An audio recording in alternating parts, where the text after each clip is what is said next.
கடலூர் மாவட்டம் ஸ்ரீமுஷ்ணம் ஒன்றியத்திற்குட்பட்ட காவரக்குடியில் 3 நாட்களாக மின்மோட்டார் பழுதால் குடிநீர் விநியோகம் முழுமையாக பாதிக்கப்பட்டுள்ளது. அதிகாரிகள் நடவடிக்கை எடுக்காததால் மக்கள் வயல்களில் இருந்து நீர் எடுத்து வருகின்றனர். பள்ளி மாணவர்கள் மற்றும் விவசாயிகள் பெரும் சிரமத்தை எதிர்கொள்கின்றனர். உடனடியாக மோட்டார் பழுது சரி செய்யப்படாவிட்டால் வட்டார வளர்ச்சி அலுவலகத்தை முற்றுகையிட்டு போராட்டம் நடத்துவோம் என விடிய அரசுக்கு பொதுமக்கள் கோரிக்கை விடுத்துள்ளனர். தூத்துக்குடி மாவட்டம் திருச்செந்தூர் முருகன் கோவிலில் உள்ள வெயிலுகந்த அம்மன் கோவிலில் மாசி மாத தேரோட்டம் வெகு விமர்சையாக நடைபெற்றது. திருச்செந்தூர் அருள்மிகு சுப்பிரமணிய சுவாமி கோவிலுடன் இணைந்த உப கோவிலான வெயிலுகந்த அம்மன் கோவிலில் மாசி மாத திருவிழா கடந்த 20ஆம் தேதி கொடியேற்றத்துடன் தொடங்கியது. இந்த திருவிழாவின் முக்கிய நிகழ்வான திருத்தேரோட்டம் வெகு விமர்சையாக நடைபெற்றது. இதில் ஏராளமான பக்தர்கள் கலந்து கொண்டு திருத்தேரினை வடம் பிடித்து இழுத்து வழிபட்டனர்.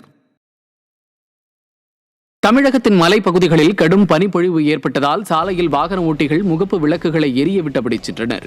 சேலம் மாவட்டம் ஏற்காட்டில் கடந்த சில தினங்களாக வெயிலின் தாக்கம் சற்று அதிகரித்து காணப்பட்ட நிலையில் காலை முதலே கடும் பனிமூட்டம் நிலவியது. இதனால் சுற்றுலா பயணிகள் குளுமையான காலநிலையை அனுபவித்தும் புகைப்படங்களை எடுத்தும் மகிழ்ந்தனர். இதேபோல திண்டுக்கல் மாவட்டம் கொடைக்கானலில் சாரல் மழையுடன் கூடிய கடும் பனிமூட்டம் நிலவியது. இதனால் மழையில் நனைந்தபடி பள்ளி மாணவ மாணவிகள் பள்ளிகளுக்கு சென்றனர். மேலும் இந்த பனிமூட்டத்தால் பொதுமக்களின் இயல்பு வாழ்க்கை பாதிக்கப்பட்டுள்ளது. இந்த பனிமூட்டத்தால் எதிரே வரும் வாகனங்கள் தெரியாததால் வாகன ஓட்டிகள் முகப்பு விளக்குகளை எரியவிட்டபடி சென்றனர். வழக்கறிஞர் சட்ட திருத்த மசோதா 2025 ரத்து செய்ய வலியுறுத்தி கும்பகோணம் நீதிமன்றம் முன்பு வழக்கறிஞர்கள் உண்ணாவிரத போராட்டத்தில் ஈடுபட்டனர். இந்த போராட்டத்தில் சேமநல நிதியை 25 லட்சமாக உயர்த்த வேண்டும் உள்ளிட்ட பல்வேறு கோரிக்கைகள் வலியுறுத்தப்பட்டது. திண்டுக்கல் மாவட்டம் கொடைக்கானல் பகுதியில் குப்பைகளை எடுத்துச் செல்ல வாகனம் இல்லாததால் தூய்மை பணியாளர்கள் குப்பைகளை சாக்குப்பைகளில் வைத்து சாலையில் இழுத்துச் செல்லும் அவல நிலை ஏற்பட்டுள்ளது. அண்ணா சாலை பகுதியில் உள்ள குப்பைகளை அகற்றும் பணியில் நகராட்சி பணியாளர்கள் ஈடுபட்டு வந்தனர்.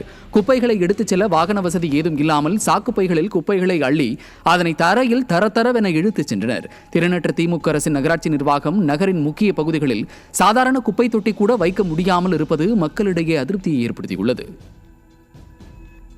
திருவள்ளூர் மாவட்டம் திருத்தணி அரசு பொது மருத்துவமனையில் ஒப்பந்த அடிப்படையில் நியமிக்கப்பட்டுள்ள மனநல மருத்துவர்கள் பணிக்கு வராமல் சம்பளம் பெறுவது அம்பலமாகியுள்ளது.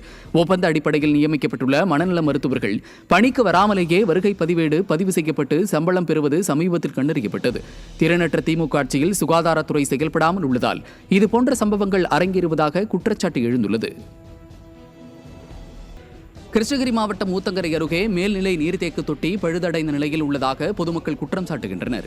ஊத்தங்கரை அருகே கொட்டாரப்பட்டி பகுதியில் உள்ள நீர்த்தேக்க தொட்டியின் தூண்கள் சிமெண்ட் காரை பெயர்ந்து கம்பிகள் துருபிடித்து பழுதடைந்த நிலையில் உள்ளது.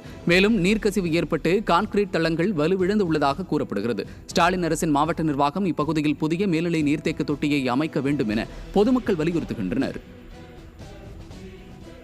புதுக்கோட்டை மாவட்டத்தில் திடீரென உயர்த்தப்பட்டுள்ள கட்டுமான பொருட்களின் விலையேற்றத்தை கட்டுப்படுத்த தவறிய விடியா திமுக அரசை கண்டித்து கட்டுமான பொருட்கள் சங்கத்தின் சார்பாக கண்டன ஆர்ப்பாட்டம் நடைபெற்றது. இதில் 100க்கும் மேற்பட்டோர் கலந்து கொண்டு ஆளும் விடியா திமுக அரசுக்கு எதிராகவும் மாவட்ட நிர்வாகத்திற்கு எதிராகவும் கண்டன கோஷங்களை எழுப்பி போராட்டத்தில் ஈடுபட்டனர். திறனற்ற திமுக அரசின் மாவட்ட நிர்வாகம் உறங்கிக் கொண்டிருப்பதாக போராட்டத்தில் ஈடுபட்டவர்கள் குற்றம் சாட்டினர். ரேட்டு பார்த்தீங்கன்னா எம்சாண்ட் இது ஜல்லி பார்த்தீங்கன்னா 2000 இருந்தது, 2000 வந்து 4000 மாறி இருக்கு. டீசண்ட் எம்சாண்ட் பார்த்தீங்கன்னா 4000 இருந்தது, 5000 3000 வந்து 5000 மாறி இருக்கு. டீசண்ட் வந்து 4000 வந்து 6000 மாறி இருக்கு. இது வந்து 100% விலை உயர்வு இருக்கு. இதை பார்த்தீங்கன்னா இதனால நம்ம கான்ட்ராக்ட் முறையில் எடுத்திருக்கோம். ஒப்பந்ததாரர் எல்லாமே பாதிக்கப்படுறாங்க. எல்லாமே ஒரு டெண்டர் விட்டுருப்பாங்கன்னா அந்த டெண்டரில் வந்து கவர்மெண்ட் தான் டெண்டர் விடுறாங்க, விட்டு ஒரு ரேட்டு ஃபிக்ஸ் பண்ணுறாங்க. இப்போ இவ்வளவு விலையேற்றம் ஏறினோம்னா அந்த ஒர்க்கை வந்து அவங்க எப்படி பார்க்க முடியும்னு தெரியல.